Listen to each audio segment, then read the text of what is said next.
तन कर सीधे खड़े होने से न केवल आप अट्रैक्टिव दिखते हो बल्कि इसके वजह से आपकी स्पाइन भी ढंग से काम कर पाती है। देखिए, हमारी ये जो स्पाइन है ये 33 हड्डियों से मिलकर बनी हुई होती है। हड्डियां आपस में एक के ऊपर एक व्यवस्थित होकर वर्टिब्रल कॉलम का निर्माण कर लेती हैं और बीच में एक खोखली सी जगह बनाती हैं जिसमें हमारा सुषुम्ना नाड़ी होता है, जिसे हम इंग्लिश में स्पाइनल कॉर्ड कहते हैं। ये ब्रेन से जुड़ा रहता है और यहीं से नर्व निकलकर पूरे शरीर भर में फैलती हैं। ब्रेन से सिग्नल स्पाइनल कॉर्ड में आता है, स्पाइनल कॉर्ड से नर्व के थ्रू पूरे के पूरे शरीर भर में फैलता है।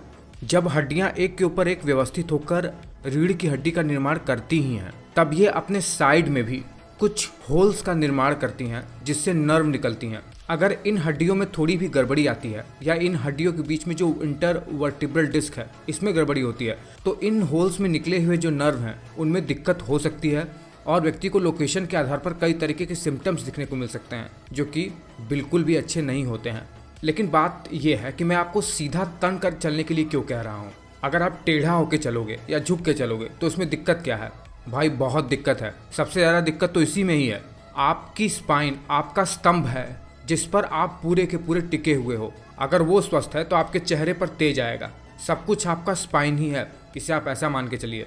आपके पूरे धड़ में जितने भी ऑर्गन हैं उसे एक तरीके से देखो तो स्पाइन ही संभाले हुए है।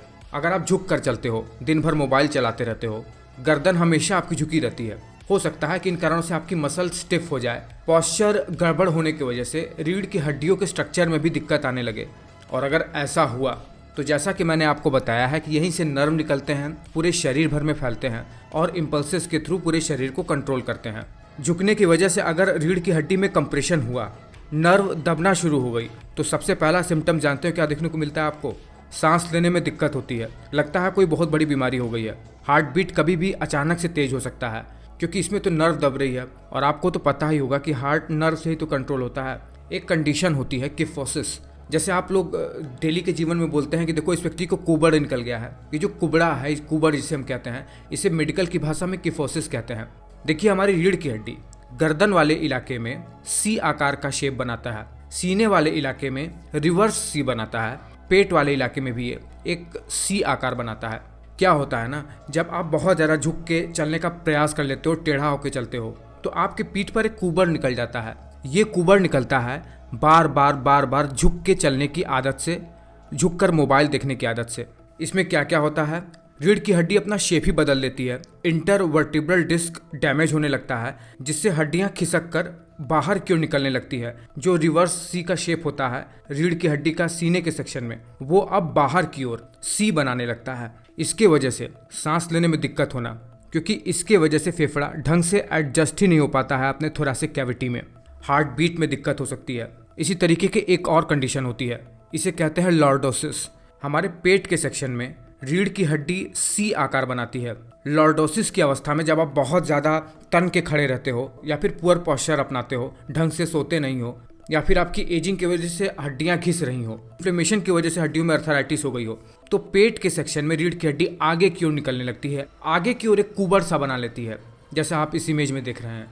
इसके वजह से भी बहुत सारी हेल्थ प्रॉब्लम देखने को मिलती है और एक बहुत ज़्यादा खतरनाक कंडीशन होती है, इसे हम स्कोलियोसिस कहते हैं। इसमें हड्डी का जो शेप है, रीढ़ की हड्डी का शेप, वो साइड टू साइड डिफॉर्म होने लगता है। बिल्कुल एक साइड झुक जाता है, एक सांप का आकार बना लेता है। जैसे अभी आप अपने स्क्रीन पर देख पा रहे हो ना, वैसा हो जाता है। ये बहुत ही ज़्यादा खतरनाक कंडीशन है। ये कैसे हो जाता है किसी को पता भी नहीं है, लेकिन बताया जाता है कि पैरालिसिस की वजह से, सेरिब्रल पाल्सी की वजह से, जेनेटिक कारणों से, कोई बहुत ही खतरनाक इन्फेक्शन हो गया हो, अर्थराइटिस वगैरह, इन सब की वजह से ये स्कोलियोसिस हो जाता है और इसे अर्ली स्टेज में ही डॉक्टर को बताकर इसका इलाज करना पड़ता है, नहीं तो आगे चल के बहुत सारी दिक्कत हो सकती है। अब चूंकि देखिए, हमारे धड़ में ही, मतलब जो हमारा टॉर्सो है, इसी में तो हमारे सारे ऑर्गन हैं, चाहे फेफड़ा हो, चाहे हार्ट हो, इंटेस्टाइन हो, स्टमक हो, कुछ भी हो, सब इसी में ही है। और इसे पीछे से सपोर्ट रीढ़ की हड्डी करती है। अगर रीढ़ की हड्डी में किसी भी तरीके की प्रॉब्लम होती है तो सबसे ज्यादा फर्क हमारे इंटेस्टाइन में, भोजन के पाचन में, हार्ट में, सांस लेने में, इन सब में बहुत ज्यादा दिक्कत होने लगती है।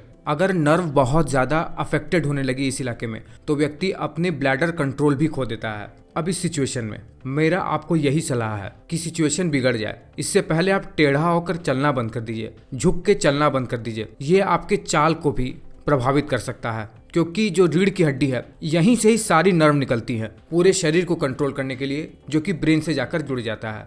रीढ़ की हड्डी को उसके नॉर्मल पोजीशन पे रखोगे, हर दम स्वस्थ रहोगे, कॉन्फिडेंट रहोगे और एक अलग ही ऊर्जा मिलेगी। तो 3 कंडीशन मैंने आपको क्या बताया है, किफोसिस जिसमें कुबड़ निकल जाता है, लॉर्डोसिस जिसमें पेट की तरफ रीढ़ की हड्डी बाहर निकलने लगती है, और तीसरा सबसे खतरनाक स्कोलियोसिस जिसमें हड्डी साइड बाय साइड एक कर्व बना लेती है। उम्मीद कर रहा हूँ कि अब से आप लोग अपनी रीढ़ की हड्डी को सीधा करके ही रखोगे।